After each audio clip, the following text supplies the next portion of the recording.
Ural Mountains, Russia, February 1959. One of the most remote and inhospitable regions on the planet. 9 Soviet hikers, all young, experienced and full of life, set out on a winter expedition. They would never return. When the rescue team found their last campsite, the scene was an unexplainable nightmare. Their tent had been slashed open from the inside.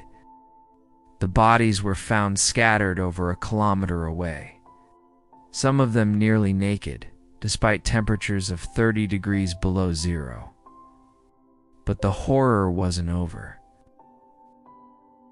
Some of the bodies had devastating internal injuries, as if crushed by an invisible force. One of the women was missing her tongue and eyes, and their clothes were radioactive. The Soviet investigation was closed with the chilling phrase, "Death due to a compelling natural force." What really happened that night on Dyatlov Pass? The true stories on this channel are based on real, often dark and unsettling historical events. This video contains descriptions of tragic events and gruesome details. Viewer discretion is advised. If you're ready to investigate one of the darkest and most disturbing mysteries of the 20th century, subscribe to the channel now. Leave a like and a comment to support this project. Thank you. Our protagonists were not amateurs. They were 10 students and graduates from the Ural Polytechnic Institute, all expert hikers. Their leader was Igor Dyatlov, 23, a brilliant engineer. With him was Zina Kolmogrova, the soul of the group, and Rustem Slobodin, the strong and reliable athlete. They were united by a deep friendship and a passion for challenging the wilderness. Their destination, Mount Otorten, whose name, in the language of the local Mansi tribe, eerily means, "Don't go there." On January 25th, 1959, the group sets off. One of them, Yuri Yudin, is forced to turn back after a few days due to severe back pain. A decision that would save his life and condemn him to a lifetime of regret. He would be the only survivor. The remaining 9 continue. From their diaries and the photos they took, later recovered, a cheerful and comradely atmosphere emerges. They are laughing, joking, documenting the breathtaking landscape. Nothing hints at the impending horror. The last diary entry is dated February 1st, then silence. On February 26th, rescuers spot the tent on the slope of a mountain known as Kolatsiakal, Mountain of the Dead. The scene is surreal.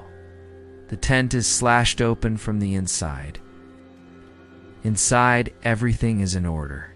Shoes, clothes, food, money. It seems they fled in a sudden panic, running out half naked into the Arctic night. Strange footprints, some from bare feet, led downhill towards the forest. The first 2 bodies are found at the edge of the forest under a large cedar. They're barefoot and dressed only in their underwear. Next to them, the remains of a small fire. 3 more bodies, including Dyatlov's, are found between the cedar and the tent, in poses suggesting a desperate attempt to return.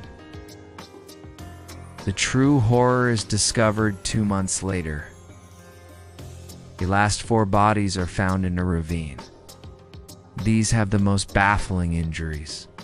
Ludmila Dubinina and Semyon Zolotaryev have crushed chests, with an impact force comparable to a car crash, but without a single external bruise. Ludmila is missing her tongue and eyes. Another, Nikolai Thibobrignolis, has a fractured skull. And finally, The last unexplainable detail. Their clothes show high levels of radiation. The Soviet investigation was quickly closed, filed as a state secret, and attributed the deaths to a compelling natural force, a non-explanation that has fueled 60 years of speculation. The theories are endless. An attack by the Mansi tribe, ruled out. An attack by a Yeti doesn't explain the internal injuries. A Soviet secret weapon test that would explain the sudden flight and the radioactivity. But in 2019 and 2021, science took two crucial steps forward. A new Russian investigation concluded the most likely cause was an avalanche. But how? The answer comes from two Swiss scientists. Using computer models taken from the snow animations of the movie Frozen, they demonstrated that a rare slab avalanche was possible. A heavy, compact block of snow, sliding onto the tent, could have caused the crushing internal injuries without leaving external marks. To this day, this is the most plausible scientific explanation for the initial event and the most severe injuries.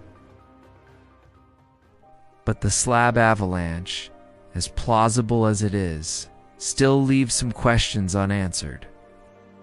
It explains the injuries, but does it explain why the bodies were found so far away? Does it explain the radioactivity? And above all, does it explain the terrible mutilation of Lyudmila Dubinina? Or was that, as many suggest, the work of scavengers? The Dyatlov Pass mystery is a terrifying puzzle. Perhaps, just like its protagonists, we are destined to wander forever in the cold, searching for an answer we will never find. If you're ready to investigate one of the darkest and most disturbing mysteries of the 20th century, subscribe to the channel now. Leave a like and a comment to support this project.